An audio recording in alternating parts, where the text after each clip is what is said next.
오늘은 이제 갈라디아서 2장 제가 11절부터 좀 뒤쪽에 읽고 시작하도록 하겠습니다. 갈라디아서 2장 11절. 게바가 안디옥에 이르렀을 때에 책망할 일이 있기로 내가 저를 면책하였노라. 야고보에게서 온 어떤 이들이 이르기 전에 게바가 이방인과 함께 먹다가 저희가 오매 그가 할례자들을 두려워하여 떠나 물러가매 남은 유대인들도 저와 함께 외식함으로 바나바도 저희의 외식에 유혹되었느니라. 그러므로 나는 저희가 복음의 진리를 따라 바로 행하지 아니함을 보고 저희 모든 자 앞에서 게바에게 이르되 내가 유대인으로서 이방을 쫓고 유대인답게 살지 아니하면서 어찌하여 억지로 이방인을 유대인답게 살게 하려느냐 하였노라.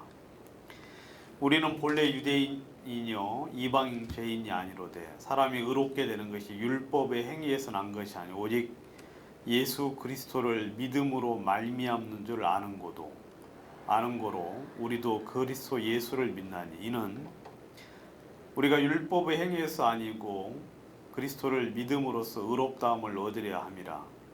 율법의 행위로서는 의롭다함을 얻을 육체가 없느니라. 만일 우리가 그리스도 안에서 의롭게 되려 하다가 죄인으로 나타나면 그리스도께서 죄를 짓게 하는 자냐 결코 그럴 수 없느니라. 만일 내가 헐었던 것을 다시 세우면 내가 나를 범법한 자로 만드는 것이라. 내가 율법으로 말미암아 율법을 향하여 죽었나니 이는 하나님을 향하여 살려 함이니라. 내가 그리스도와 함께 십자가에 못 박혔나니 그런즉 이제는 내가 산 것이 아니 오직 내 안에 그리스도께서 사신 것이라. 이제 내가 육체 가운데서 사는 것은 나를 사랑하사 나를 위하여 자기 몸을 버리신 아버지의 아들을 믿는 믿음 안에서 사는 것이라. 내가 하나님의 은혜를 피하지 아니하노니 만일 의롭게 되는 것이 율법으로 말미암았으면 그리스도께서 헛되이 죽으셨느니라. 오늘은 이제 그 21절 2장 11절부터 좀 같이 이야기를 하면 좋을 것 같습니다. 2장 11절에 그 게바가 안디옥에 이르렀을 때 이거 이제 성경에 그 기록된 부분은 없는 부분인데 이 이유가 되겠지요. 그렇게 이제 사도 바울이 전도 여행을 떠나고 그 다음에 그 중간에 이제 안디옥에 돌아왔을 때 이제 그 아마 2차 전도 여행 끝나고 돌아왔든지 3차 전도 여행을 끝나고 돌아왔을 때 그때 아마 이야기할 수 있을 것 같은데 사도 바울이 이제 안디옥에 이르렀을 때 게바도 이렇게 이제 왔는데 책망할 일이 있기로 내가 저를 면책하였다 그렇게 이야기를 하고 있죠. 이건 이제 굉장히 그 중요한 내용이기 때문에 이제 공개적인 편지를 통해서 기록을 해주고 있는데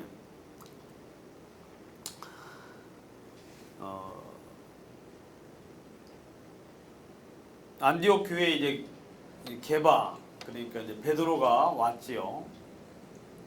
게바가 왔고 그리고 이제 게바와 함께 몇몇 유대인들이 이제 와서 이제 안디옥 교회 형제자매들과 식사를 같이 그렇게 했습니다. 이제 그 고넬료 사건 이후에 그리고 또 그 예루살렘 회의를 통하여서 하나님께서 율법에 대한 분명한 이렇게 정의를 내리신 후에 이제 유대인과 이스라엘이 이제 하나가 되었다고 성경은 이야기를 하고 있습니다. 이들이 이렇게 하나가 되어서 그 모든 형제 자매들이 주님 안에서 아무런 그 차별 없이 이제 하나가 되어서 주님을 이제 섬기고 또 하나님 앞에 이제 감사함을 가지고 신앙생활을 하는데 그래서 이제 그런 안에서 이제 같이 식사를 하면서 굉장히 즐거워하면서 식사를 했는데 근데 이제 야고보에게서 온 어떤 이들이 이르기 전에 야고보를 좀 지칭한 거 보면 야고보가 굉장히 좀 그런 쪽으로 좀 약간의 어떤 야고보랑 같이 어울리는 어떤 형제 또 중에 이제 그런 어떤 율법에 대해서 또한 이방인과의 어떤 관계에 대해서 굉장히 좀 문제를 좀 일으킬 만한 그런 이제 사람들이 좀 있었는 것 같은데 식사를 이렇게 이제 같이 하다가 야고보에게서 온 어떤 형제들이 이렇게 이제 왔어요. 왔는데 저들을 보면서 그들이 오는 걸 보고 이제 그 게바가 이제 할례자들을 두려워하여서 떠나 물러갔다 그렇게 이야기하고 있어요. 그러니까 이제 떠나 물러갔다는 이야기는 식사를 같이 하다가 아까도 이제 이야기했죠. 고넬료랑 같이 이렇게 이제 함께 하고 있는 부분에 대해서 유대인들의 보편적인 생각은 저희와 함께 식사를 하거나 같은 곳에 이렇게 머물러서 교제하는 것이 유법되다고 그렇게 이야기를 했지 않습니까? 근데 이제 이런 것들을 계속해서 이제 주장하는 사람들이 교회 안에 이제 있었어요.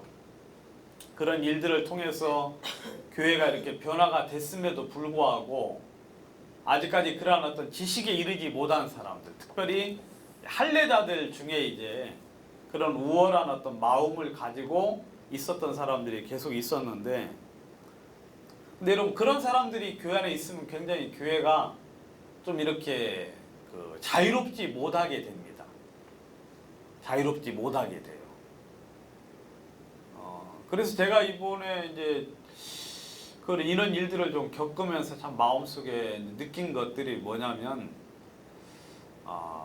참 이렇게 같은 구원받은 형제 자매라도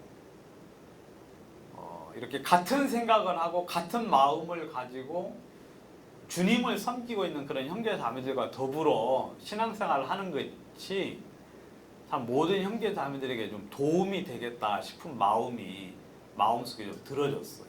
그래서 뭐 새로 구원받은 분들은 전혀 어떠한 그 고정관념이 없어서 주님을 섬기고 또 모임 안에 이렇게 섞이기가 쉬운데, 뭐 이렇게 서로 다른 어떤 모임 속에서 오랫동안 그 신앙생활을 하던 사람들이 같이 모이면 일하는 방식도 틀리고 어떤 일을 할 때 어떤 사고 방식들이 틀리기 때문에 좀 이렇게 서로 맞지 않는, 그래서 그게 문제가 되는 그런 경우들을 좀 보면서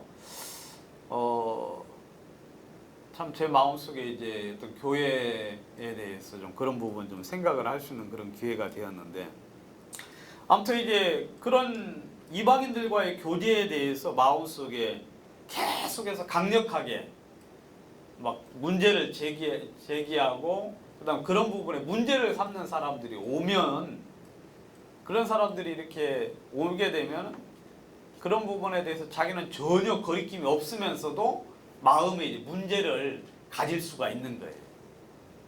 그래서 게바가 그런 일들을 보면서 마음속에 이렇게 주저하면서 이제 물러간 거예요. 이렇게 자리를 피하게 된 거죠.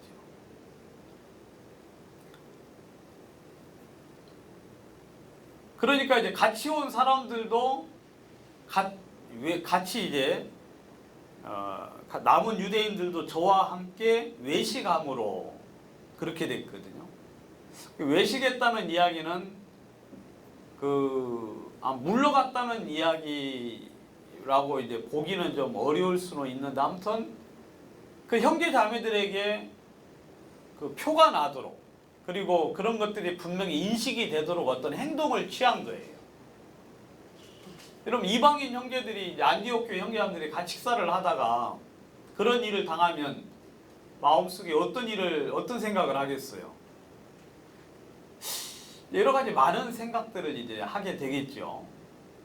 그런데 결정적으로 이제 바나바도, 안디옥 교회 인도하는 바나바도 그런 일들을 이렇게 당하면서 같이 외식에 빠지게 되었다 하고 이야기하고 있습니다. 남은 이방인들 이제 형제들, 안디옥 교회 형제들이 그런 일들을 보면서 마음에 이제 시험이 될 거예요. 아니면 복음에 대한 어떤 그 문제 의식들을 문제를 이제 가질 수 있게 되고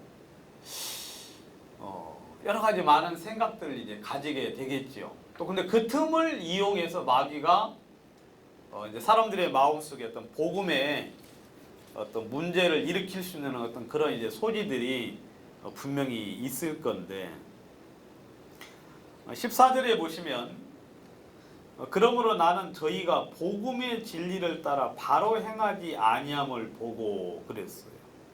여러분들이 이제 한번 이 단어를 주목하여 보시면 좋은데 복음의 진리, 복음의 진리. 저도 이제 이번에 이 단어를 좀 처음 봤어요. 복음의 진리. 뭐 The Truth of the Gospel 그렇게 해가지고 성경에서 진리 그러면은 성경 전체를 이야기할 때가 있습니다. 성경 전체를. 그리고 어느 때는 복음에 이렇게 한정되어서 이야기할 때가 있어요. 근데 이제 그 범위들이 굉장히 이렇게 애매모호하거든요. 근데 여기는 지금 이제 특정지어서 복음의 진리다라고 그런 이제 표현을 해주고 있어요. 이것이 이제 갈라디아서 2장 5절에 나와 있어요. 앞에 우리가 이제 본 대로 2장 5절에 보시면 우리가 일시라도 복종치 아니하였으니 이는 복음의 진리로 너희 가운데 항상 있게 하려 함이라는 표현이 있어요. 여기 보면 복음의 진리. 그리고 한번 골로새서 1장을 한번 보도록 하겠습니다. 골로새서 1장. 저도 이번에 이걸 처음 이렇게 이제 봤는데 참 굉장히 의미가 깊은 이야기예요. 골로새서 1장 먼저 너희를 위하여 하늘에 둔 소망을 인함이니 곧 너희가 전에 복음 진리의 말씀을 들은 것이다 그랬어요. 여기도 보시면 복음 진리 그렇게 돼 있죠. 복음 진리. 그 다음에 에베소서 1장. 에베소서 1장에 보시면 1장 13절. 그 안에서 너희도 진리의 말씀 곧 너희의 구원의 복음을 듣고 그 안에서 또한 믿어 약속의 성령으로 인치심을 받았으니 그렇게 되어 있죠. 여기를 보면 진리의 말씀 곧 구원의 복음 그렇게 되어 있어요. 이것을 이제 연결시키면 구원의 복음의 진리의 말씀 그렇게 이야기할 수 있거든요. 그러니까 이것은 지금 이 복음에 대해서 한정적으로 정확히 찝어서 이야기한 내용이에요. 그러니까 우리가 전하는 성경 말씀이 이제 다 진리인 건 사실인데 이 진리 중에서도 그 복음 말씀에 관련된 진리인 거예요. 우리가 보통 복음반에서 전하는 말씀이 있죠. 그리고 사도 바울이 교회를 사역 전도지에 갔을 때마다 구원받지 않은 사람들에게 제일 먼저 전하는 그 복음의 핵심. 그러니까 그 복음 진리의 말씀이 훼손이 됐다는 거예요. 누가? 게바가 그 외식을 함으로 말미암아. 그러니까 게바가 외식을 했던 그 행동이 뭐 다른 부분에 대해서는 충분히 용납이 될 만하지만 이 복음의 진리의 말씀에 역행하는 행동을 했다는 거예요. 왜냐하면 이방인과 같이 식사를 하고 같이 이렇게 어울려서 지냈는데 또 성경에 보면은 분명히 이야기하기를 너희는 너희와 너희 조상이 능히 매지 못하는 그 멍에를 제자들의 목에 두려느냐 하고 이야기하면서 패해졌다고 그게 의미가 없다고 분명히 이야기를 함에도 불구하고 지금 그 말씀에 대해서 이 게바가 역행을 했어야 안 했어요. 역행을 했죠. 그러니까 그렇게 되면은 그걸 보는 형제자매들 마음속에 이거 뭐 율법을 지키는 것이 옳지 않은가? 율법을 지켜야 되지 않나? 율법을 지킬 수 없다고 하면서 왜 게바는 우리와 같이 식사하다가 이렇게 자리를 피했지? 라는 어떤 그런 생각들을 가질 수 있게 되는 거예요. 여러분, 이 복음의 말씀이, 이 복음 진리의 말씀이 일시라도 너희 가운데 있게 하려 함이라. 그러니까 이 세상에서 가장 용납될 수 없는 행동은 뭐냐면 복음 진리의 말씀에 대해서 훼손이 될 만한 말이나 행동들을 하는 경우. 그런 경우들은 진짜 이런 경우는 이 복음 자체를 훼손하는 일이기 때문에 사도 바울이 아주 강력하게 그 지적을 하고 있죠. 그 일을 이제 딱 보면서 어떻게 했습니까? 사도 바울이 게바를 불렀어요. 여러분, 게바는 기둥같이 여기는 그 교회, 초대교회 기둥이거든요. 초대교회를 지탱하는 그런 굉장히 중요한 인물이죠. 근데 게바를 불러가지고 보는 사람들 앞에서 면책하였다, 그렇게 이야기하고 있어요. 그래가지고 만약에 게바를 보는 사람 앞에서 면책하지 않고 개인적으로 불러서 면책했다, 어떤 결과가 올까, 여러분? 그러면은 그 자리에 앉아 있었던 형제 자매들은 그 자기가 보고 있는 이 상황에 대해서 마음속에 계속해서 이 잘잘못에 대해서 의문을 가지게 될 거예요. 이게 뭐가 옳은 것이지? 왜 바울은 아무 소리도 않고 가만히 있었는가? 하면서 마음속에 내가 잘못인가? 아니면 성경이 이렇게 되어 있었는데 왜 우리는 이렇게 이런 일들을 당할까 하는 그런 생각들을 마음속에 이제 가지게 될 거라는 거죠.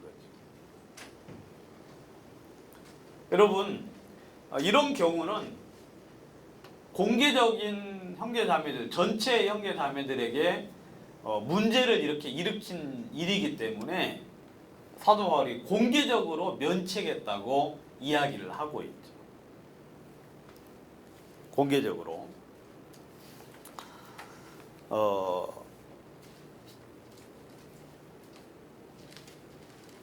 그러면서 이제 뭐라고 이야기합니까? 내가 유대인으로서 이방을 쫓고 유대인답게 살지 했다, 그렇게 이야기하고 있습니다.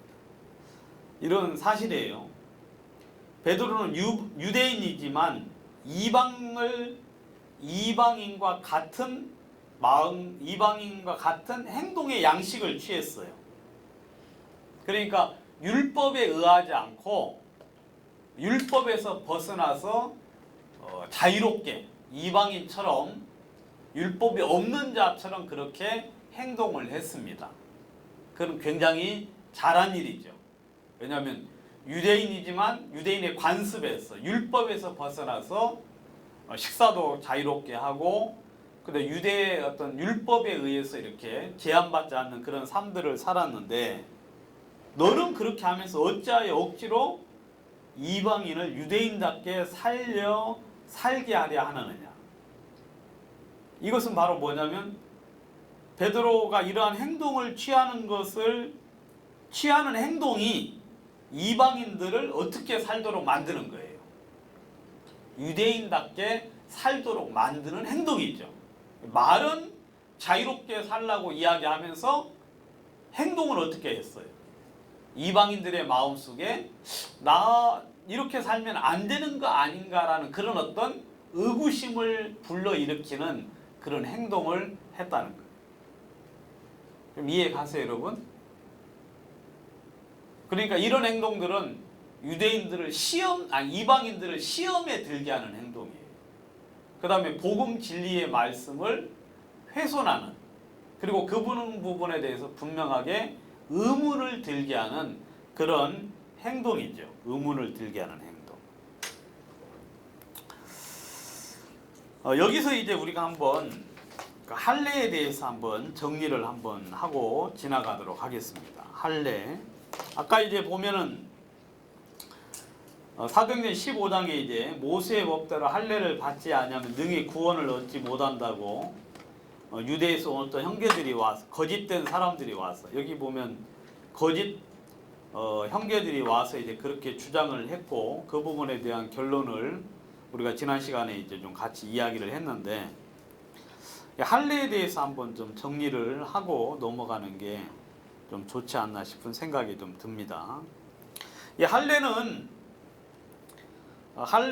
언제 아브라함이 몇 살 때 할례 받았죠? 아브라함이 여러분들 아브라함이 99세 때 할례를 받았습니다. 그죠? 아브라함이 하나님을 믿고 그 본토 친척 아비집에서 떠난 것은 75세였어요. 75세 때 나왔어요. 그리고 아브라함이 하나님을 믿음으로 의롭게 된 것은 몇 살이냐면 85세에 하나님을 믿어서 의롭게 되었다고 창세기 15장 6절에 그렇게 기록을 하고 있죠. 근데 할례를 행한 것은 언제냐면 99세 때 이스마엘이 10살, 13살 때 할례를 받았는데 그래서 창세기 17장에 이제 그런 내용들이 나오죠. 가만히 보면 하나님을 믿어서 의롭게 된 것이 먼저예요? 할례를 받은 게 먼저예요? 의롭게 된 것이 먼저예요. 알겠습니까? 그러니까 할례는 의롭게 되는 것하고 상관이 있어요? 없어요? 없어요, 여러분. 할례는 의롭게 되는 것하고는 아무 상관. 왜냐하면 아브라함이 하나님을 믿어서 의롭게 된 것이 먼저 있었기 때문에 할례는 그것하고는 상관이 없고 할례는 무슨 의미냐면 할례는 아브라함이 믿은 그 약속에 대한 언약의 표징, 언약에 대한 표시로 할례를 행한 것이거든요. 그래서 아브라함이 조상이 되었잖아요.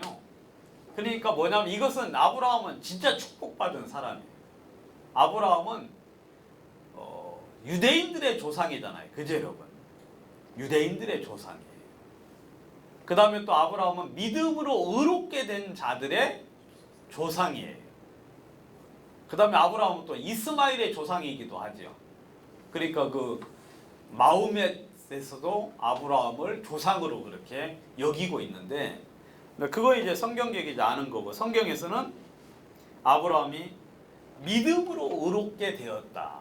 그 후에 그 믿음으로 의롭게 된 것에 대한 표징이 바로 할례다. 그렇게 이야기를 하고 있습니다.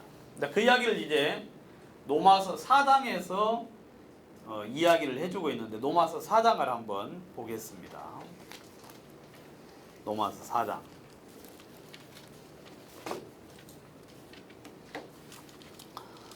로마서 4장에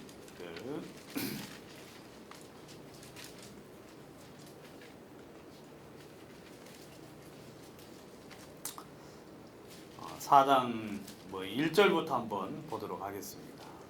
잘 아시는 내용이니까 우리 한번 쭉 읽어가면서 의롭게 된 것과 할례에 관련된 내용을 이야기를 하고 있는데 4장 1절 육신으로 우리 조상된 아브라함이 무엇을 얻었다 하리요? 만일 아브라함이 행위로서 의롭다 하심을 얻었으면 자랑할 것이 있으려니와 하나님 앞에서는 없느니라. 그럼 만약에 아브라함이 행위로서 의롭다함을 얻었으면 자랑할 게 있어요, 없어요? 있어요, 없어요? 아니, 똑바로 보세요, 여러분. 여기 보면 있다고 되어 있잖아요. 아브라함이 행위로서 의롭다함을 얻었으면 자랑할 게 있어요, 없어요? 예. 여러분 지금 졸리시구나. 여러분 행위로서 의롭다함을 얻으면 자랑할 게 있어요, 없어요? 엄청 많지. 만약에 행위로서 의롭다함을 얻었어. 내가 만약에 율법을 다 지켜서 의롭게 되었으면 그럼 여러분들은 죽었어요, 살았어요? 내 앞에서 죽었어. 예? 왜냐하면 나는 의롭게 되었고 여러분들이 이제 이렇게 의롭게 되는 이제 율법을 지키고 있으면 제가 한 사람 한 사람 정죄하겠어 안 하겠어요? 아이고 도대체 비금도에서 어떻게 살길래 아직도 구원을 못 받고 아직도 죄인입니까? 장사하면서 도대체 어떤 구라를 쳤길래 아직도 의롭게 못 되고 하면서 막 하나씩 그럼 여러분들은 그 앞에서 할 말이 있어요 없어요? 왜냐면 저 사람은 의롭게 된 사람이니까. 아유 나는 어떻게 되니? 그런데 자랑할 것이 막 너무 많죠. 그렇지만 하나님 앞에는 감사할 게 있어요 없어요? 하나님이 야 너 천국 오니까 좋지. 근데 왜요? 좋잖아. 뭐 해준 게 뭐 있어요 당신이? 내가 잘나서 의롭게 됐는데 너 혹시 뭐 감사한 거 없어? 아이 감사가 무슨가. 나 힘들어서 죽을 뻔 알았다고. 여기 있는 사람 다 멸망받게 돼. 나는 그냥 하나님께 감사할 게 하나도 없어. 그럼 하나님 천국에 가봤자 천국이 천국이겠어요? 하나님 따로 아브라함 따로 그 천국이 아니에요. 그 천국에 온 사람 보면 전부 다 누구만 와요? 그러면 지 잘난 놈만 천국에 오는 거야. 예? 그러면 너 잘났네 나 잘났네 하면서 천국이 완전 싸움판 개판 되겠어 안 되겠어? 천국은 그런 데가 아니에요. 알겠습니까? 아브라함이 행위로서 의롭다함을 얻었으면 자랑할 것이 있을 것이다. 그러나 감사함은 없다. 감사함은 없다. 성경이 무엇을 말하느냐? 아브라함이 하나님을 믿음에 이것이 저에게 의로 여기신 바 되었느니라 그랬어요. 여러분 아브라함이 의롭게 된 사건을 가만히 이렇게 보잖아요. 그러면 아주 별것도 없어요. 그냥 하나님이 말씀하셨는데 그걸 그냥 믿어버렸어. 그냥 마음속에 믿은 거예요. 그것이 그냥 의로 여기심을 받은 거라고 이야기하고 있어요. 이건 여러분들이 한번 꼭 찾아봐야 돼요. 이 아브라함이 의롭게 된 건 어떻게 의롭게 됐는지 한번 성경에서 확인을 하셔야 돼요. 창세기 15장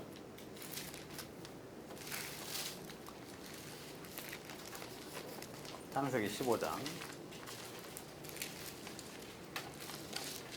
6절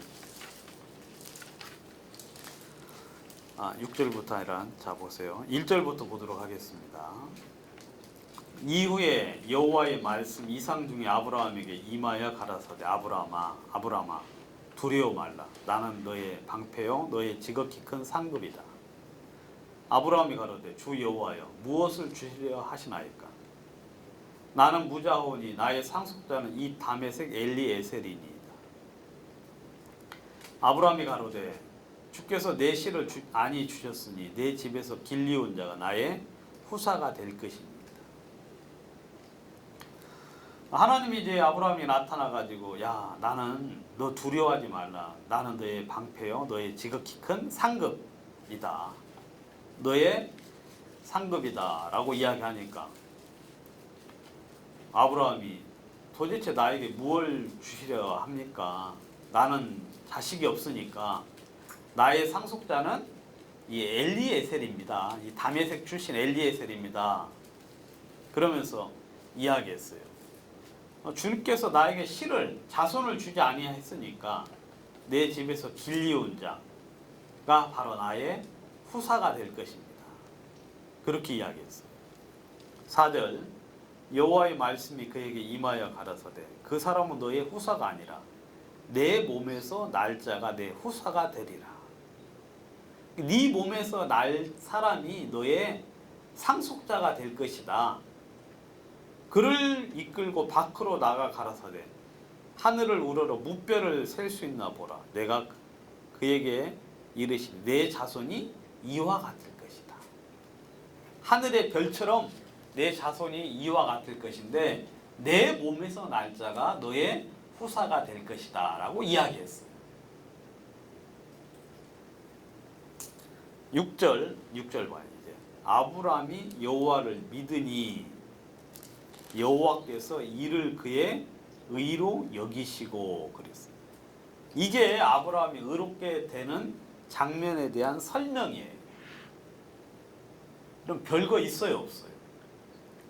이 아무런 무슨 뭐 감정이나 무슨 뭐 막 쇼킹한 어떤 막 그 천둥 번개 가지고 그런 거 있어요?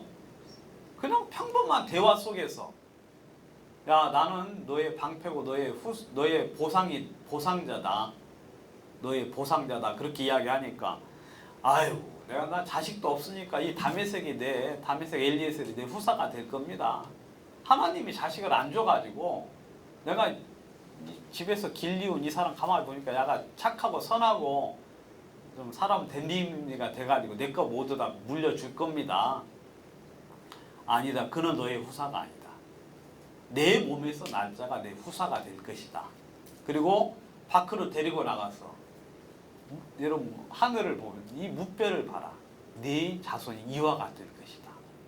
아브라함이 아 그래요? 아 그럼 좋네요 뭐 하고 그냥 그게 끝이에요. 이때 무슨 뭐 천둥 번개가 치고 아니면은 그냥 막 천사들이 막 난리치고 그랬어요? 아니 그냥 간단하게 대화 몇 마디 했는데 아브라함이 그것을 믿었어요. 근데 그 전까지는 아브라함이 두려워했어요. 그래 안 그래요? 여러 가지 자식이나 여러 가지 많은 부분이 너무 없어가지고. 근데 이 말씀을 통해서 아브라함 믿었거든. 그의 믿음을 의로 여기셨다. 여러분 믿는 것 외에 여러분 다른 거 있어요? 없어요? 없어요. 그냥 단순히 하나님의 말씀을 믿음으로 의로 여기심을 받았다. 이 사람이 바로 이 믿음을 통해서 뭐가 됐어요? 믿음의 조상이 된 거예요. 믿음의 조상. 여러분 그 한강의 근원지 가보셨어요? 한강의 근원지? 여러분 한강이 참 놀랍지요. 한강이 이게 이런 강이 이 수도 이렇게 많은 수도에 있는 사람들에게 공급한다는 게 대단한 거예요. 근데 여러분 근원지에 가보잖아요. 발원지에 가보면 그냥 조그마한 그 샘물 하나예요. 그죠? 아브라함이 그냥 하나님을 단지 믿었을 뿐이에요. 그 믿음이 이렇게 해가지고 믿는 자의 조상이 되었고 믿음의 조상이 되었다고 이야기하고 있거든요. 그래서 그 믿음을 따라 수만 명의 사람들이 그 후손들이 되었다. 그를 따라서. 그러면 아브라함이 믿음의 조상이면 우리도 같은 방식으로 뭐예요? 그의 자손이 되는 거예요. 그래 안 그래요? 그냥 아브라함이 하나님의 말씀을 믿음으로 어떤 행위가 그 속에 있지 않고 어떤 행동들이 뒤따르지 않습니다. 다만 그냥 믿음으로 말이에요. 이해 가시죠? 주님이 우리에게 요구하시는 게 그거예요. 너 믿어 안 믿어? 저 행동이 바르지 않은데 그거 필요 없어. 내가 원하는 건 내가 하는 말씀을 믿는 것뿐이야. 믿는 것뿐이야. 그러니까 아무리 행동이 바르고 착해도 주의 말씀을 믿지 아니하면 그는 멸망을 받는다고 이야기합니다. 자, 로마서 4장으로 다시 돌아와서 자, 3절 성경이 무엇을 말하느뇨? 아브라함이 하나님을 믿음에 이것이 저에게 의로 여기신 바 되었느니라. 여러분 이 말 이해 가죠 이제? 뭘 믿었어요? 하나님의 말씀을 그냥 믿었을 뿐이에요. 그래 안 그래요? 자 4절 일하는 자에게는 그 싹을 은혜로 여기지 아니하고 빚으로 여기거니와. 여러분 일하는 사람에게는 그 싹을 은혜로 여기지 않고 무엇으로 여긴다고요? 빛으로 여긴다. 여러분 일하는 사람들은 그 받는 대가를 은혜로 여겨야 안 여겨요? 절대로 여기지 않고 만족하지도 않습니다. 그죠 여러분? 여러분 요즘은 그 노가대 하기가 참 편해진 것 같아요. 노가대 하기가. 저희 그 도서관에서 일을 했는데요. 그 뭐 화장실 개조 공사도 하고 해가지고 한 2주 동안 도서관을 휴관을 했거든요. 근데 2주 동안 도서관 그 화장실 개량 공사가 마무리가 안 됐어. 왜냐면 일하는 사람들이 어떤 줄 아세요? 평일날 아침 그 한 몇 시부터 5시까지 일하면 다 끝이에요. 일이 좀 늦어져도 6시, 7시까지 일하지 않아요. 그 다음에 또 주말 되면은 일을 아예 안 해요. 주말에 일 시키면 뭐 몇 배를 줘야 된대요. 그 다음에 연장 근무하면은 또 몇 배를 줘야 돼요. 그러니까 아예 일을 딱 하면 정확히 끝나요. 씻고 그냥 가버려요. 그래서 1시간 연장 근무하면 1.5배. 그 다음에 좀 더 근무하면 2배. 좀 더 하면 4배. 12시까지 하면 8배 줘야 된대요. 그거 저 듣고 그냥 깜짝 놀랐어요. 일하는 사람들은요, 대가를 받을 때 절대로 감사하게 받지 않아요. 은혜로 받지 않습니다. 왜냐하면 내가 일한 것보다 항상 적게 받는다고 생각하는 거예요. 적게 받. 그래서 그것을 빚으로 여기는. 근데 이 말이 참 놀라워요. 그죠, 여러분? 일하는 사람들은 절대로 은혜로 여기지 않고 빚으로 여겨요. 내가 당연히 받아야 될 걸 뭐 한다? 받는 것이다. 내가 맡겨놓은 빚 받는 것처럼 그렇게 받아요. 일을 아니할지라도 경건치 아니한 자를 의롭다 하시는 이를 믿는 자에게는 그의 믿음을 의로 여기시나니. 근데 하나님은 일을 아니할지라도 경건치 아니한 자를 의롭다 하시는 이분이 바로 누구냐면 하나님이에요. 아시겠습니까? 하나님은 우리가 일을 아니했을지라도 경건치 아니한 자, 죄인을 말하는 거죠. 의롭다 하시는 이분이 하나님이신데, 여러분 하나님이 여러분들을 향하여 경건치 아니한데도 의롭다고 하셨어요, 안 하셨어요? 하셨죠. 의롭다는 건 뭐냐면 죄 없다 그 말이에요. 여기서 말하는 첫 번째 의로움은 죄 없다. 아무것도 안 했는데 율법을 지키지도 않고 선행을 하지도 않고 뭐 하나님 앞에 감사하지도 않고 아무 짓도 않고 계속해서 한 것은 뭐밖에 없어요? 죄만 계속하여 지었음에도 불구하고, 계속하여 잘못을 했음에도 불구하고 하나님이 어느 순간 나타나셔서 너는 자식이 있을 것이라고 그 아브라함에게 이야기한 것처럼 너는 의롭다라고 하나님, 죄 없다라고 하나님 이야기하셨어요. 그렇게 하시는 분을 믿는 자에게는. 근데 어떤 어리석은 사람은 그 이야기를 그냥 믿어버려요. 하나님이 죄 없다고 하시네? 그럼 나도 죄 없네? 하고 믿는 자에게는 그의 믿음을 의로 여기신다. 첫 번째 의는 죄가 없다는 것이고요. 두 번째 의로 여기신다는 건 뭐냐면 의인이 되었다 그 이야기예요. 의인이 되었다. 의를 소유한 사람이 되었다. 그런 이야기인데 6절 이런 것이 없이 하나님께 의로 여기심을 받은 사람의 행복에 대하여. 여러분 이 세상에서 가장 행복한 사람은 누구냐면 구원받은 사람이에요. 그래 안 그래요? 어제도 이야기했지만 여러분 우리가 구원 안 받았으면 우리 인생은 뭐예요? 의미 없어요. 그죠 여러분? 아무것도 의미 없어. 근데 사람의 행복은 뭐냐면 일한 것이 없는데 하나님께 의로 여기심을 받는 것이, 이게 사람의 행복입니다. 아시겠어요? 여러분들은 그러니까 행복한 사람이 아니에요. 진짜 저는 가만히 생각해 참 행복한 사람이에요. 죽으면 어디에 가요? 천국에 가요. 우리가 왜 지금 안 죽고 있습니까? 하나님이 데려가질 않아서. 그죠? 그래서 여기서 지금 뭐 하는 거예요? 주님이 데려가실 때까지 우리는 지금 주님이 덤으로 주신 인생 속에서 뭐 하고 있어요? 이 복음을 전하라고. 그냥 복음 전하는 거예요. 그러니까 언제 죽어도 감사하고 또 여기 있어도 또 감사해야 안 감사해요? 복음을 전할 수 있는 그런 기회를 주셔서 여러분들은 행복한 사람이에요. 뭐가 있어서 행복한 게 아니라 그냥 의롭게 되어서 행복한 거예요. 여러분들 걱정하지 마세요. 그냥 편안하게 내가 죽으면 영원한 천국에 가는데 내가 주님으로 말미암아 가장 큰 은혜를 입어서 의롭게 되었는데 그래서 그 행복 여러분 다 행복한 사람이에요. 그거 못 느끼는 분들은 불행한 사람이에요. 사람의 행복에 대해서 다윗이 이야기했어요. 7절 이거 이제 시편 32편에 나온 건데 그 불법을 사하심을 받고 그 죄를 가리우심을 받는 자는 복이 있고 주께서 그 죄를 인정치 아니하실 사람은 복이 있도다 그랬어요.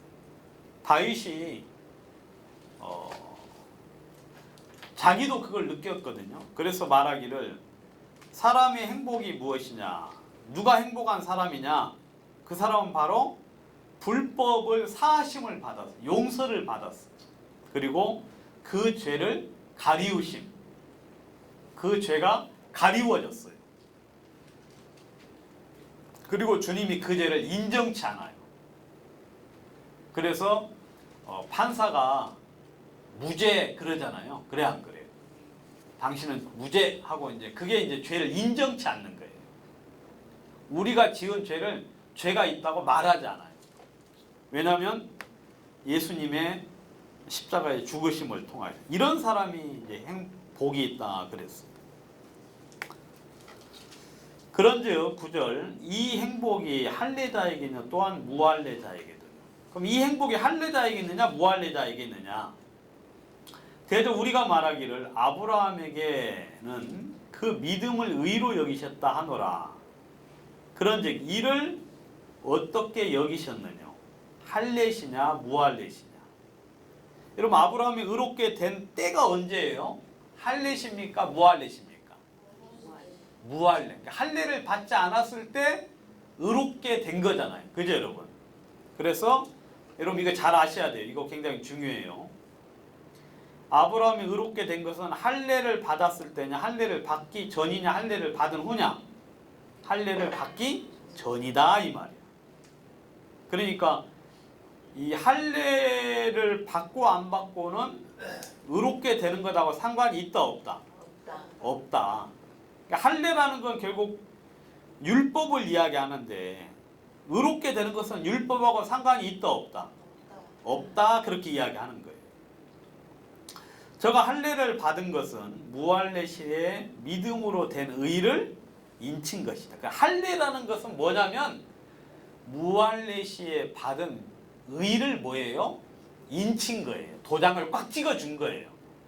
표징이에요. 표징. Do you understand? 예. 알겠어. 예. 자 여러분 할례는 뭐냐면 믿음으로 의롭게 된 것에 대한 표징, 인친 거예요. 그것을 증명해준 표식이 바로 할례다.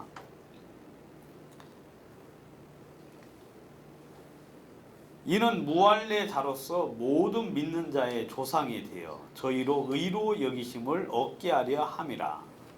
이것은 뭐냐면 이 아브라함이 무할례 시 할례를 받은 것은 무슨 의미냐면 무할례자로서 모든 믿는 자의 조상이 되었다 그랬어요. 그래서 무할례자들도 믿음으로 의롭게 된다는 것을 보여주는 거예요. 그 길을 하나 우리들에게 제시를 해주는 거예요. 또한 할례자의 조상이 되었나니 곧 할례 받을 자에게뿐 아니라 우리 조상 아브라함이 무할례 시에 가졌던 믿음의 자취를 쫓는 자에게도니라. 그래서 여기 보면 이 할례하고 믿음하고의 관계를 지금 이제 설명을 해주고 있는 거죠. 그리고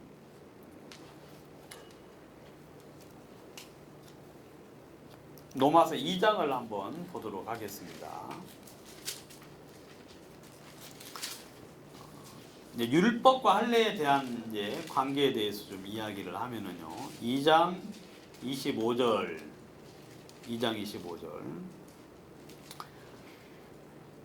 내가 율법을 행한즉 할례가 유익하나. 이건 이제 유대인들에게 하는 소리예요.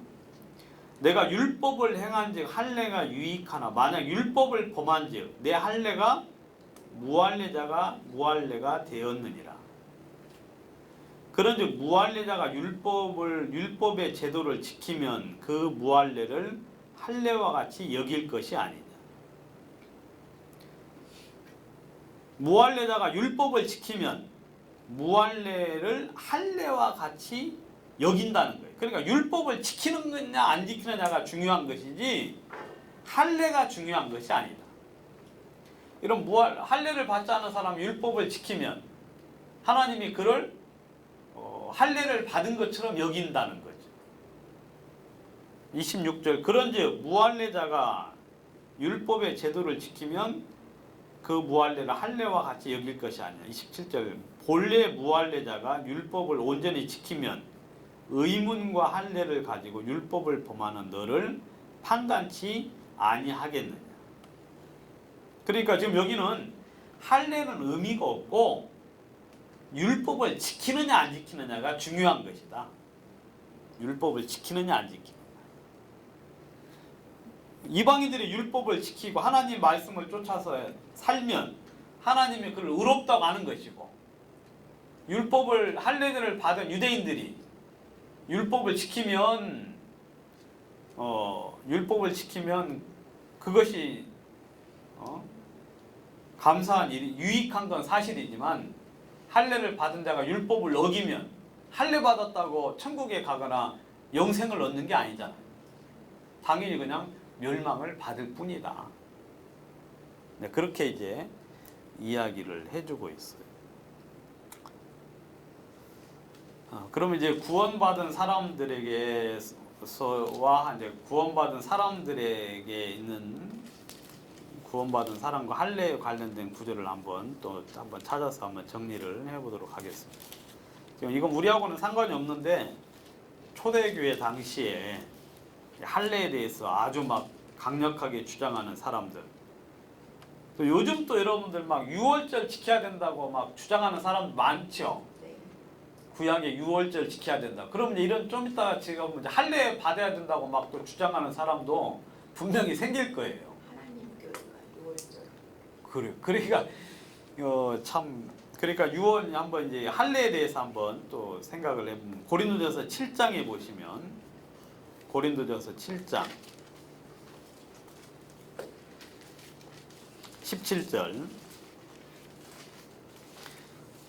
한번 여러분들이 이제 할례가 지금 이야기하고 있기 때문에 한번 보시고 정리를 하면 좀 정리할 때 서로 좀 도움이 될 것 같습니다.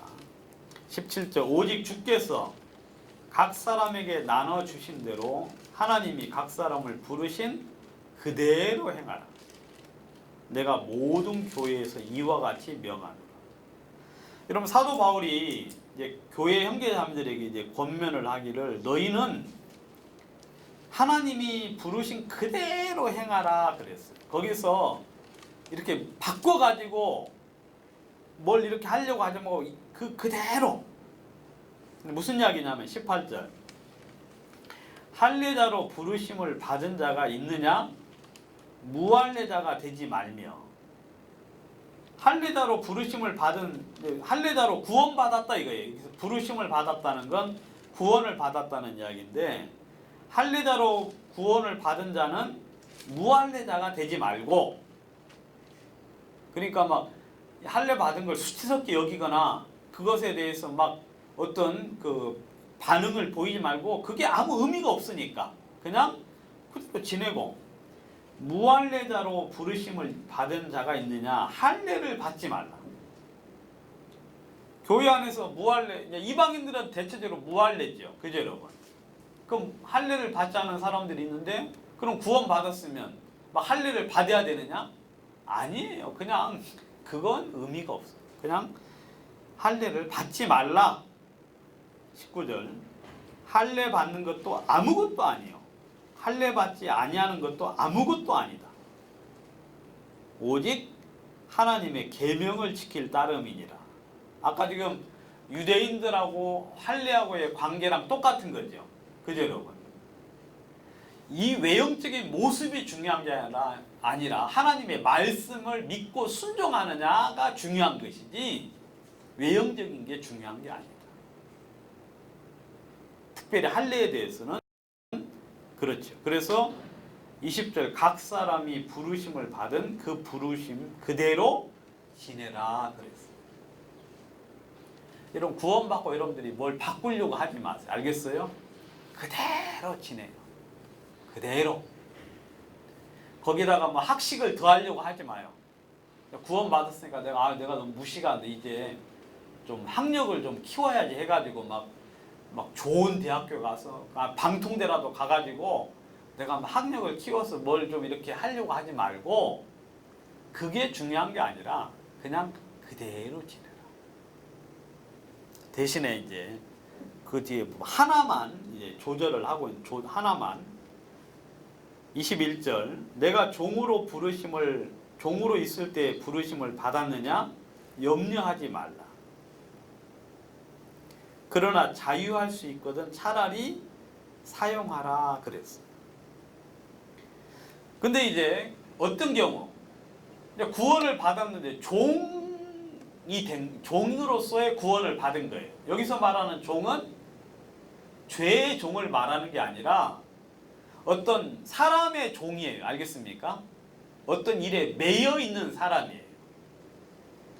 그 매여 있으면 자유롭게 주님을 섬길 수 없겠지요. 사람에게 매여 있으니까. 그렇죠. 그런 경우에 있어서는 그대로 지내는 것도 좋은데 할 수만 있으면 가능하면 자유하는 것이 좋겠다.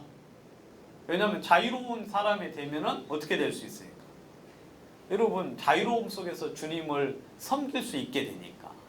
그러니까 이제 그 경우만 한번 이렇게 그 종이 된 경우에만 자유할 수 있으면 차라리 자유하라고 이제 이야기를 했고 그 나머지 부분에 대해서는 그대로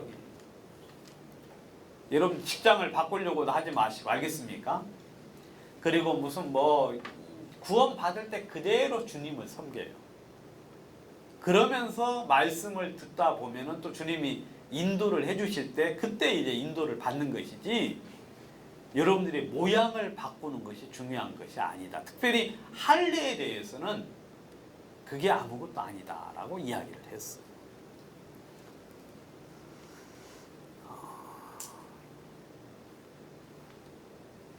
골로새서 3장 11절. 골로새서 3장 11절.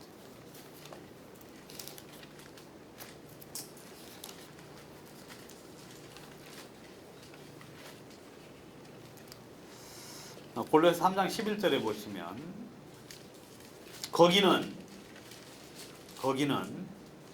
헬라인이나 유대인이나 할례당이나 무할례당이나 야인이나 수구디아인이나 종이나 자유인이 분별이 있을 수 없나니 오직 그리스도는 만유시요 만유 안에 계시니. 여러분들이 이 말을 꼭 좀 기억을 하셔야 돼요. 이제 우리가 이제 새로운 사람을 입었어요. 그래서 이제 우리가 한 몸이 되었죠. 우리가 이제 구원을 받음으로 교회 안에 한 몸이 되었어요. 여러분, 이 세상에 있는 교회, 주님의 이름으로 거듭난 이 교회는 뭐예요? 하나의 교회입니다. 그죠, 여러분? 그래서 여러분들이 꼭 기억하셔야 될 게 거기는 헬라인이나 유대인이나 할례당이나 무할례당이나 야인이라는 건 야만인을 말해요. 야만인. 그 다음에 수구디아인은 문명인을 말해요. 문명인이나 야만인이나 종이나 자유인이 분별이 있을 수 없다. 구별이 있을 수 없다. 여러분들이 이거 분명히 하셔야 돼요. 여자나 남자나 그 다음에 가난한 자나 부한 자나 여러분 교회 안에서는 분별이 있을 수 없어요. 구별이 있으면 안 돼요. 우리는 주 안에서 하나입니다. 그러니까 그런 것 때문에 차별이 있으면 안 된다. 그런 것 때문에 여러분들이 이렇게 나누어지는 거 그거 주님이 절대로 원치 않습니다. 주님 안에서 우리는 하나예요. 이게 할례당이라고 무할례당이라고. 할례다 받은 무리가 있고 할례 받지 않은 무리가 있어요. 이방인하고 유대인 그리고 할례 받은 자, 할례 받지 않은 자. 유대인 이방인 중에서도 할례를 받은 사람은 할례당이 되겠죠. 근데 여러분 그런데 여러분 구별을 하지 마세요. 여러분 세상에 가면 제일 먼저 하는 게 나누는 것부터 하죠. 예? 있는 사람 없는 사람. 그 다음에 뭐 이렇게 나누는 일부터 하는데 여러분 교회 안에서는 절대로 그거 있으면 안 돼요. 무식한 사람은 배운 사람을 향하여서 막 배운 자식이라고 이러면 욕하지 마시고 무시하지 마요. 예? 보면은 이제 배운 것들이 하면서 이제 그런 것들 그런 소리 여러분 그거 하면 안 돼요. 그것이 주님을 섬기는데 아무 도움이 안 돼요. 못 배운 것이 주님을 섬기는데 방해가 됩니까? 방해 절대 안 돼요. 대신에 글자를 모르면 좀 방해가 돼. 글자는 좀 배워요. 모르면 잘 안 배웠으면. 그렇지만 여러분 그 외의 것 부자 여러분 이 부자를 이 돈을 믿음 안에서 잘 쓰면 복된 것이고 가난한 거 이게 복음을 전하는데 방해가 되지 않습니다. 왜냐하면 또 가난한 사람들이 얼마나 많아요. 그래 안 그래요? 충분히 복음을 전하죠. 그러니까 여러분 여러분들도 그러니까 절대로 그런 부분에 대해서 마음속에 부담을 갖지 마세요. 여러분 베드로도 여러분 교회 안에 기둥이 됐잖아요. 그래 안 그래요? 아까 우리 어떤 형제님은 베드로가 진짜 기둥이 될 수 있겠냐고 하는 짓 보면은 그렇게 무시를 했는데 이건 동감이 돼요 진짜. 근데 주님으로 말미암아 그렇게 된 거죠. 그죠 여러분? 그래 여러분 주님은 외모로 사람을 평가하지 않습니다. 주님이 저 같은 사람도 써요 안 써요? 예? 저 같은 사람도 쓰시잖아. 저 같은 사람도. 그래 여러분들이 나는 여자니까 주님이 안 써. 아니에요. 이 세상에 반절이 여자잖아요. 여성분들이잖아요. 그러니까 여성분들이 말씀 가운데 충만하면은 주님이 쓰셔요. 나는 남자니까 주님이 쓸 거야. 어린 밥풀을 치도록. 그 속에 주님이 역사하지 않으면 주님을 바라보지 않으면 못 쓰임을 못 받는 거예요. 근데 주님은 이렇게 말씀하셨는데 이 할례당들이요 교회 안에서 문제를 많이 일으켜요. 할례당들이. 디도서를 한번 보도록 하겠습니다. 디도서 뒤에 있죠. 디도서 페이지 348페이지 제가 가진 성경 1장 10절에 보시면 디도서 1장 10절 디모데 전후서 뒤에 있고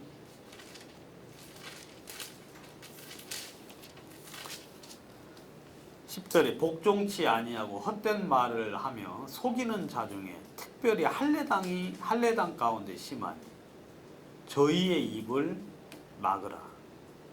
이런 자들이 더러운 일을 취하려고 마땅치 아니한 집에 들어가 집에서 마땅치 아니한 걸 가르쳐 집들을 온통 엎드려 치는도다. 여기 보시면 이거 이제 교회에 이제 보낼 때 디도를 이제 교회 그레데라는 그 교회에 보낼 때 이제 쓴 편지인데 이 그레데 교회 안에 어떤 사람들이 있느냐면 복종치 아니하고 헛된 말을 하고 속이는 사람이 있어요. 근데 그 중에 특별히 누가 어떤 부류의 사람들이 할례당 가운데 그런 자들이 많다 그랬어요. 여러분 할례당이라고 하는 사람들은 마음속에 좀 자부심이 있는 사람들이 알겠어요? 그레데 섬이라고 하면은 유대는 아니잖아요. 이스라엘 땅은 아니잖아요. 이방인 땅인데 그 중에서 이제 할례를 받은 사람들이 교회 안에 있었어요. 아마 이방인 중에서도 있고 유대인 중에서도 있었겠죠. 여러분 이런 사람들 마음속에는 은근한 뭐가 있어요? 자부심, 교만이 있어요. 교만. 할례자들. 혹시 여러분들은 그런 교만 없어요? 나는 못 배워가지고 주님이 나를 쓰시기 좋을 거야 하는 이제 그런 자부심. 예? 나는 하면서 이제 그런 자부심으로 그거 참 안 좋은 건데 특별히 할례당 가운데 심하다. 할례당. 그러니까 육체를 난지 8일 만에 할례를 받았으면 그거 가지고 자기가 한 것도 아니잖아요. 그죠? 자기 부모가 해준 건데. 근데 그거 가지고도 마음속에 자부심을 갖는 사람이 있는 거예요. 어떤 사람은 뭐 성경을 뭐 열심히 막 1년에 막 3번씩 4번씩 봤다고 해가지고 그것 때문에 자부심을 갖는 사람이 있고 뭐 그런 사람 많지요. 근데 이 당시에는 할례당 가운데 그런 사람이 많았다. 근데 이런 마음이 교만한 사람들은 어떻게 하냐? 복종치 아니에요. 이야기하면은 그냥 누가 이야기해도 전부 다 틱틱거려요. 다 저기 이건 맞네. 이건 잘은 어쩐 일? 아이고. 그러면서 근데 그럴 줄 알았어 하면서 이제 복종치 아니에요. 누가 말을 해도 마음속에 교만 있는 사람들은 이제 뭐 들을 거 없네. 아이고 참 이번 어떻게 잘했네. 아이고 이번은 내가 그럴 줄 알았어 하면서 이제 말씀 들을 때 누가 무슨 일을 하거나 뭘 하면은 그 계속해서 뭐하냐 판단을 해요. 판단. 그러니까 순수하게 누가 해도 그게 그대로 오지 않고 속에 왜곡되어 들어와요. 성경에는 그런 사람 보고 귀가 할례를 받지 아니했다 그렇게 이야기해요. 이 귀가 할례를 받으면요, 할례를 받으면 말씀이 쏙쏙 들어와요. 그리고 왜곡되지 않고 들려요. 그러면 아로 들리고 그러면 에로 들리는데 귀가 할례를 받지 않은 사람들은 아이고 잘생겼네 그러면은 내가 못생겼다고 날 보고 지금 뭐라 하는 거야? 아이고 오늘은 좀 못생겼네요 하고 이제 그냥 편하게 진짜 이렇게 농담식으로 말하면 내가 안 씻은 거 어떻게 알았네? 하면서 이제 자꾸 이제 왜곡. 여러분 그런 사람들은 귀가 할례를 받아요. 알겠어요? 여기 보면 여기 이제 우리 중에는 없는데 자꾸 이제 그 무슨 말을 하면은 그게 고깝게 들리는 경우 있죠. 예? 그런 사람들은 내가 문제구나. 마음이 교만하구나. 그렇게 생각하시면 돼요. 잘생겼네 그럼. 뭐려. 그냥 뭐 주님의 은혜로 그래. 못생겼네 그러면 내가 그렇게 못생겼어요? 어쩔 수 없어요. 타고난 게 그래서. 이렇게 그냥 그대로 받아들여야 돼야 되는데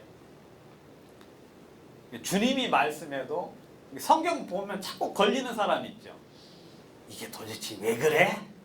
하면서 그런 사람들은 마음이 할례를 받지 못해서 마음과 귀가 할례를 받지 못한 자들. 근데 할례당들은요 육체의 할례를 받았어요. 근데 마음과 귀는 어때요? 할례를 못 받았어요. 마음과 귀가. 구약에서도요, 성경에서 구약에서도 마음의 할례를 받지 못한 걸 책망을 하고 있어요. 몸은 할례를 받았는데 근데 몸에다가 할례 받은 사람들이 엄청 교만해요. 그래서 복종치 않는 헛된 말을 해요. 자랑의 말을 해요. 그리고 속이는 경우. 그래서 디도 보고 저희들의 입을 뭐하라? 막으라 그랬어요.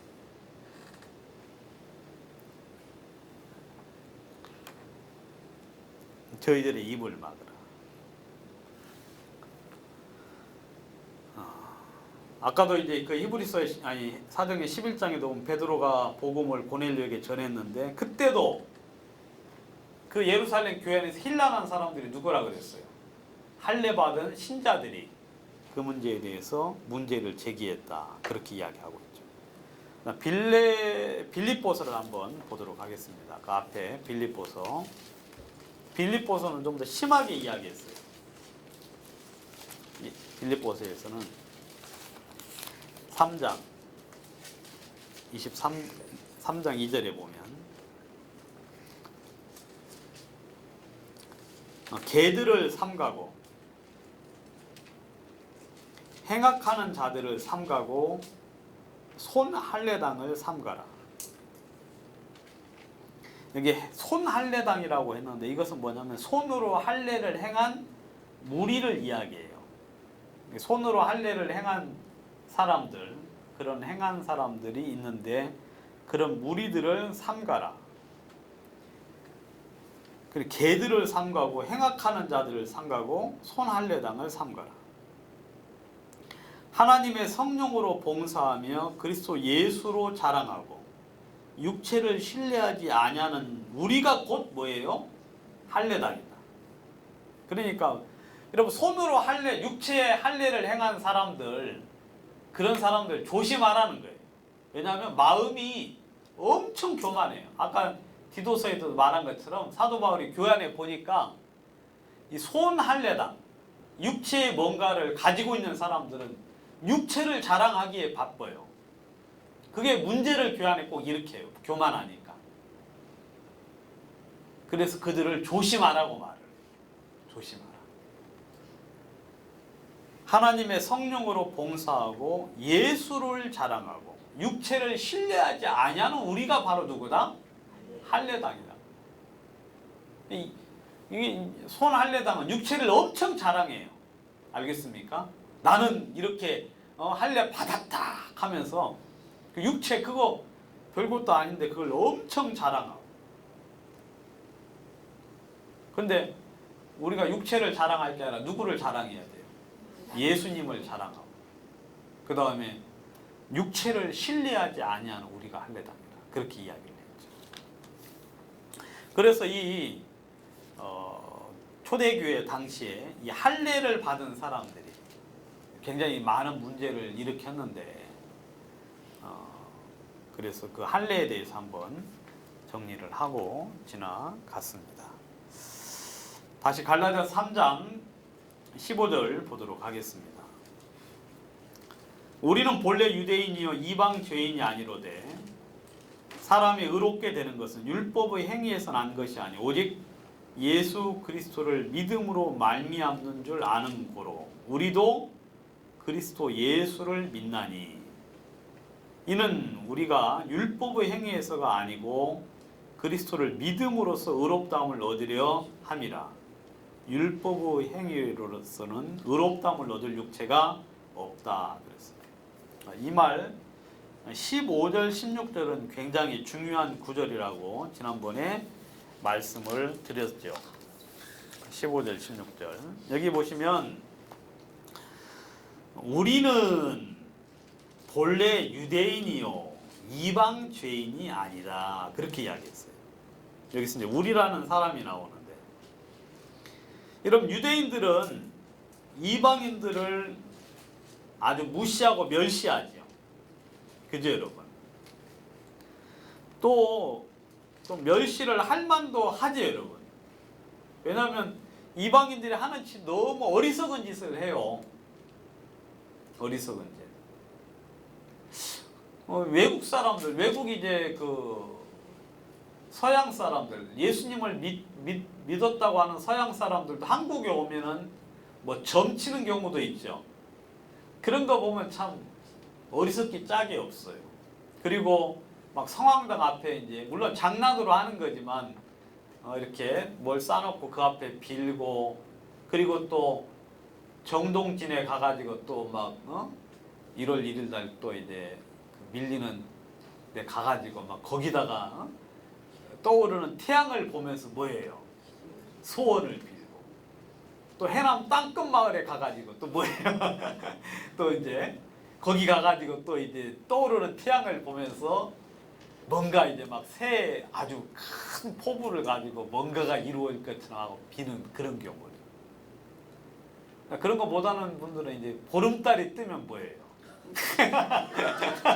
보름달이 뜨면은 그 환한 보름달 앞에서 이제 목욕 제기하고 은근히 비는 그런 어떤 이제 소복 입고 비는 경우도 있고 그 전부 다 무시당할 만한 짓이에요. 그래 안 그래요? 네, 그런 짓 하지 마요. 그러니까 장난으로도 그러지 마세요. 장난으로도. 예? 안 해요. 장난. 그러니까 장난으로도 그러지 마세요. 그거 하나님 보시기 전부 다 저주받을 짓이에요. 저주받을 짓. 그다음 마술 좋아하지 마세요. 마술 알겠어요? 그 TV에서 마술 쇼하면 그냥 눈 동그랗게 뜨고 저 내가 아로마주 봐야지 하고 하는데 도무지 모르겠어. 그래가지고 하면서 막 혹하고 그러는데 여러분 그건 마귀가 사람들 속이기 위하여서 그 성경에 마술하는 사람 다 죽이라 그랬어요. 예? 마술하는 사람. 여러분 유대인들이 이방인들 볼 때 참 진짜 미련하게 짝이 없어요. 예? 하는 짓들 보면 진짜 생각 없는 짓들을 많이 하거든. 생각 없는 짓. 말 못하는 우상에 끌려서 평생 살아야 하는 사람이에요. 말 못하는 우상에 살아.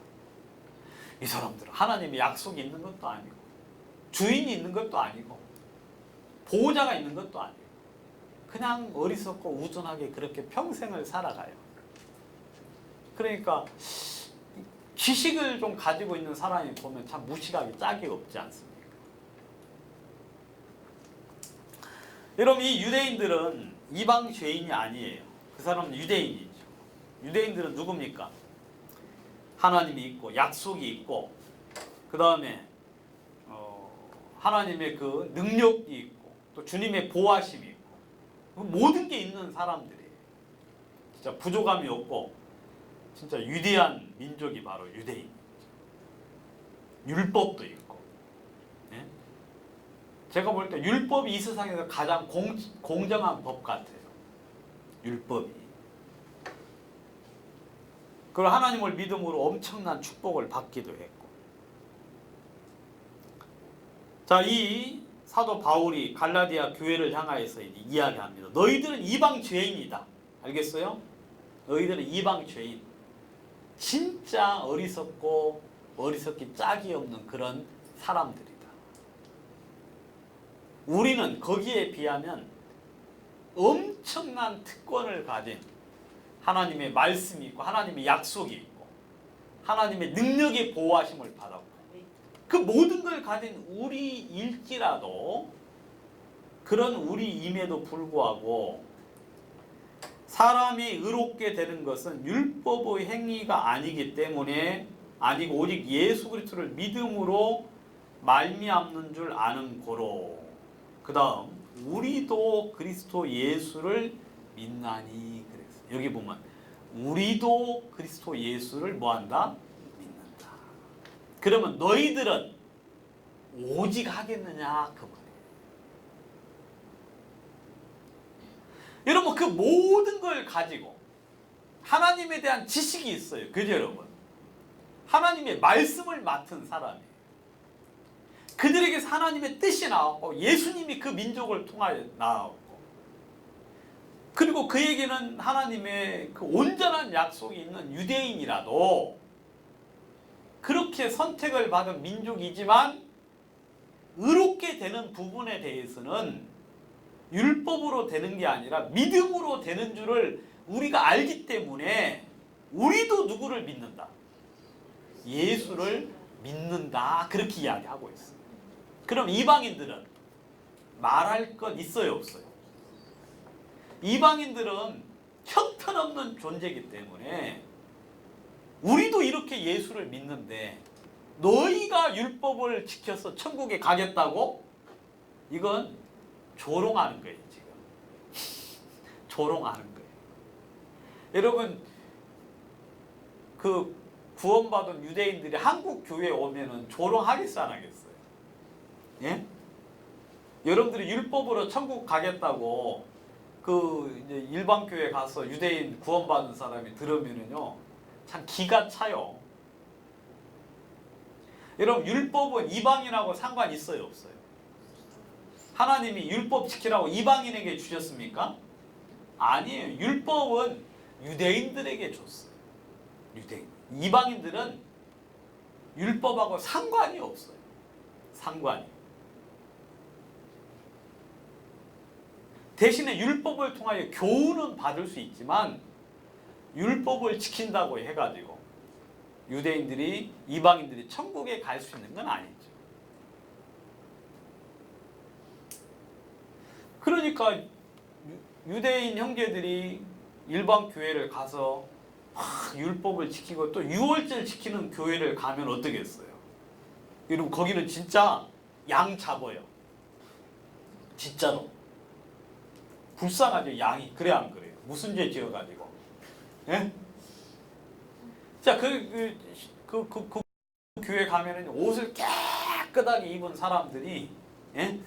옷을 깨끗하게 입고 이 제사장 흉내를 내는 거야 지금. 예? 제사장도 아니면서 지가 레위 자손이에요? 예? 아론의 후손이에요? 기미박 중에 하나고 그 죄인 족속 중에 하나인데 자기가 제사장처럼 흉내를 내. 그래가지고 관을 쓰고 옷을 막 세마포 옷을 입고 그리고 죄 없는 양을 데려다가 죽이는 거예요. 그러면서 유월절 지킨다고 하면서 이제 그렇게 하는 거거든. 웃기죠. 왜냐하면 유대인인 우리도 그 완벽한 것이 있음에도 불구하고 구원이 안 되어가지고 누구를 믿었어요? 예수를 믿어서 구원을 겨우겨우 받았는데 이 약속도 없고 하나님도 없고 하나님이 그렇게 시킨 적도 없는데 그런 사람들이 유월절 양을 잡아가지고 자기는 의롭게 된다고 하면서 영원한 규례라고 하면서 매년 한 차례씩 이제 양을 잡아가지고 죄를 씻는다고 말을 해. 그러면서 자기들은 이 세상에서 오직 유일하게 유월절을 영원히 지키는 교회라 하면서 막 떠벌리고 다니거든. 가지고 만나기만 하면 계속 뭐예요? 너희들 유월절 양 지키냐? 유월절 지키냐? 너희들 양 잡냐? 하면서 우리 보고 계속 그러죠.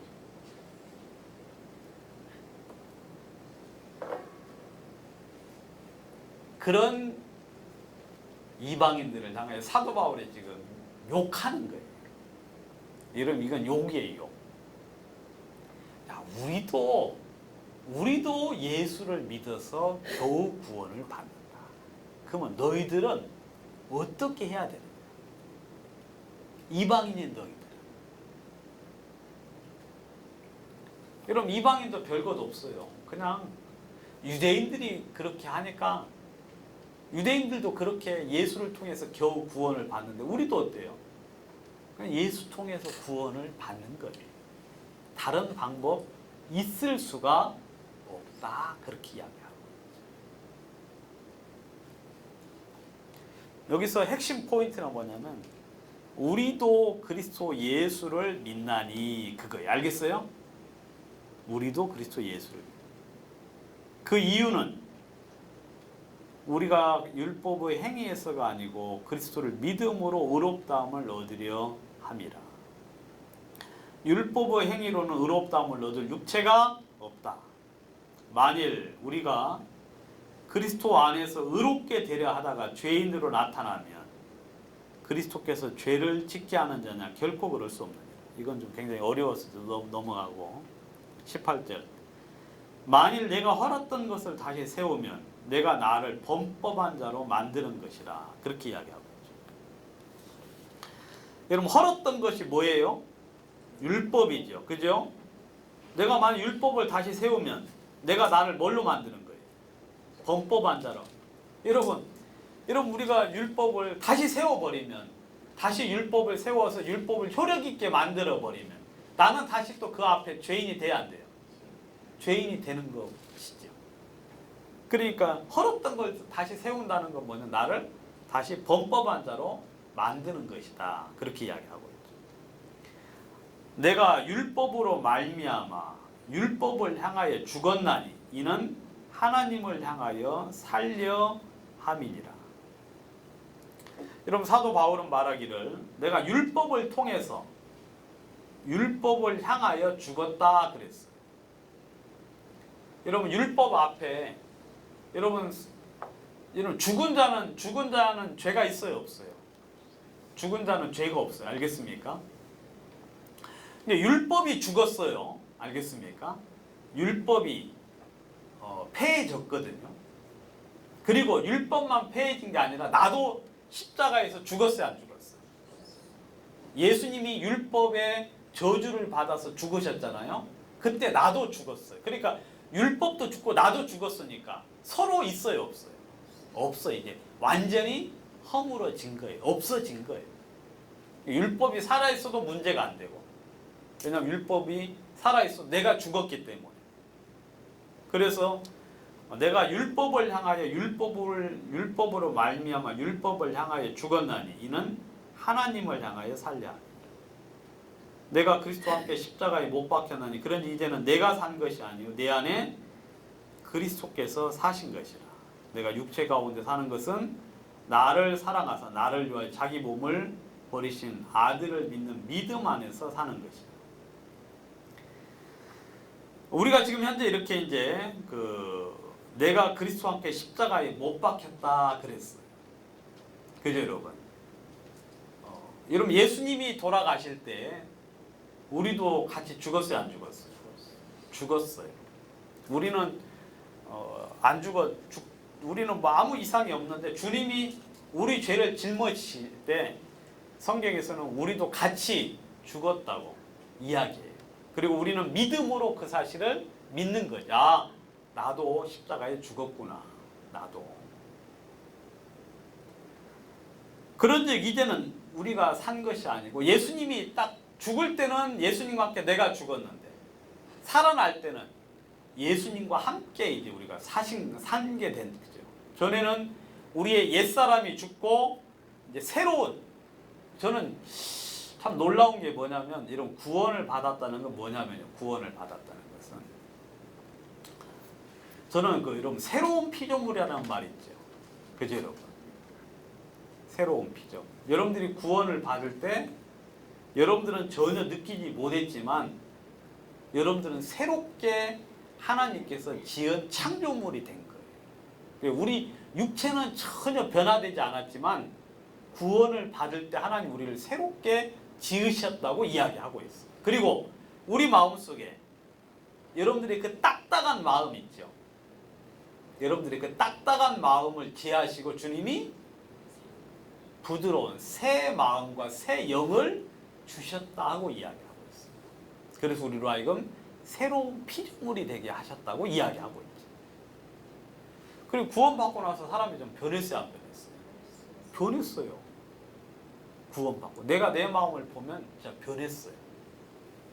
그리고 예전에는 말씀에 대해서 원천적으로 내가 참 거부했는데 그리고 받아들이지 않았는데 이제는 구원받고 나서 말씀이 귀에 잘 들어오고 그 다음에 우리가 하나님의 말씀을 쫓는 것을 기뻐하고 그리고 하나님의 뜻을 이렇게 따를 수 있는 마음의 준비를 주님이 시켜주신 것입니다.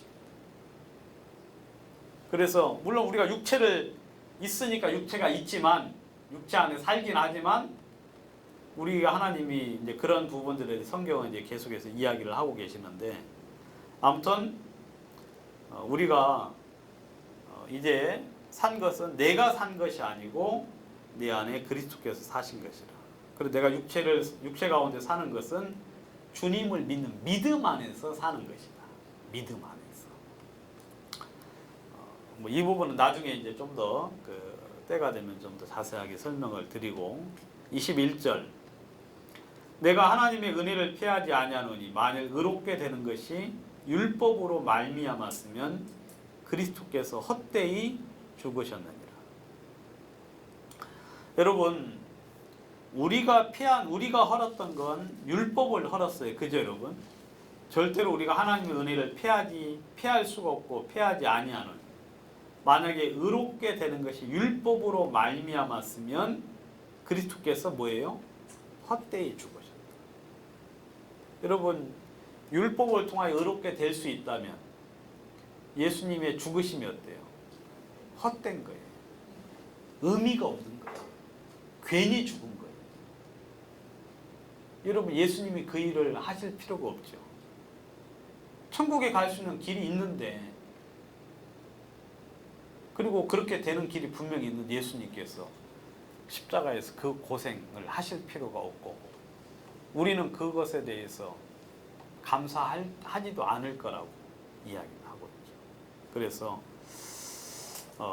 갈라서 2장은 이렇게 이야기를 하고 있습니다. 2장은 여기까지 하시고 그 식사 후에 7시부터 3장 계속해서 이야기하도록 그렇게 하겠습니다. 수고하셨습니다. 마치겠습니다.